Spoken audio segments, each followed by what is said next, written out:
विदेशों में career option तलाशने वाले सॉफ्टवेयर इंजीनियर अब पूर्वी दुनिया की ओर रुख करने लगे हैं।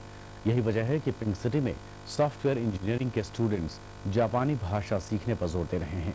जेट ड्राइव नाम की संस्था इन सॉफ्टवेयर स्टूडेंट्स को जापानी भाषा सिखा रही है। इन छात्रों को उम्मीद है कि जापानी लैंग्वेज सीखने से उन्हें नामी गिरामी जापानी कंपनियों के साथ काम करने में मदद मिलेगी। विदेशी भाषा जानने वालों की अंतर्राष्ट्रीय बाजार में हमेशा ही पूछ रही है, और जब इंजीनियरिंग के क्षेत्र में भाषा ज्ञान की जरूरत पड़े तो निश्चित है कि उसका स्तर भी उच्चतम स्तर का होगा। यही कारण है कि अंग्रेजी और जर्मन भाषा सीखने का ट्रेंड कॉमन होने के बाद जयपुर में इंजीनियरिंग छात्र जापानी भाषा सीखने के लिए दिन रात एक कर रहे हैं। कंप्यूटर और इलेक्ट्रॉनिक्स के इंजीनियरों को आशा है कि जापानी भाषा सीखकर वो दुनिया की नामी गिरामी जापानी कंपनियों के साथ अपने लिए सुनहरा भविष्य तलाश कर सकेंगे।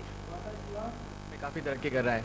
आप देखें शार्प, पैनासोनिक, हिटाची और काफ़ी बड़ी बड़ी कंपनी सब जापान की ही हैं। इलेक्ट्रॉनिक मार्केट काफ़ी जापान का काफ़ी डेवलप्ड है। जापान में काम करना एक सपने की तरह है, वो भी कैरियर के शुरुआत में, और इतनी बड़ी अपॉर्चुनिटी मिलना, और उसके लिए हमको जापानी भाषा सीखनी थी। और जापानी भाषा दुनिया की सबसे टफ भाषाओं में से गिनी जाती है, इसलिए कोई इतनी आसानी से इस भाषा को सीखता नहीं है। हमने दिन रात मेहनत करके इस भाषा को सीखा और हमने इसमें थोड़ी प्रोफिशिएंसी प्राप्त करी। 13 लोगों के पहले बैच में से 11 इंजीनियरिंग छात्र इस महीने के आखिर तक जापान पहुंच जाएंगे। भारत जापान के बढ़ते व्यापार को देखते हुए छात्रों का जापान में काम करने का ऑप्शन ज्यादा सुनहरा नजर आता है। अगर हम जापानीज सीख लेते हैं और उसके बाद 3-4 साल जापान काम करके जब हम वापस इंडिया आते हैं तो इस समय का एनवायरनमेंट ये है इंडिया में कि जापानीज लैंग्वेज की वैल्यू बहुत है।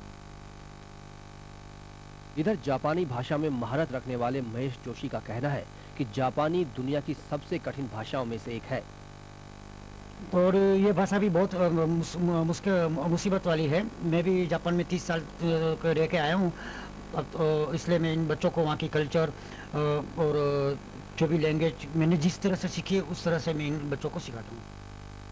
इधर भाषा विशेषज्ञों का कहना है कि जिस तरह पर्यटन के क्षेत्र में स्पेनिश सीखने वालों का प्रचलन बढ़ रहा है, उसी तरह जापान के साथ बढ़ते व्यापारिक रिश्तों के साथ जापान में भारतीय युवाओं, खासकर इंजीनियरों के लिए करियर की संभावनाओं में भी कई गुना इजाफा हुआ है।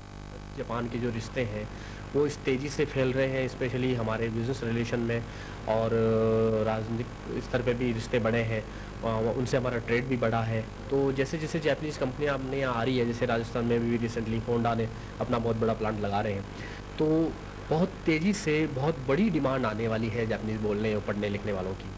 वेस्टर्न वर्ल्ड में भविष्य तलाशने के प्रयास तो अब आउटडेटेड होने लगे हैं, और यही कारण है कि जापान में सॉफ्टवेयर मार्केट को टैप करने के लिए जयपुर के इंजीनियरिंग छात्र जापानी भाषा सीख रहे हैं।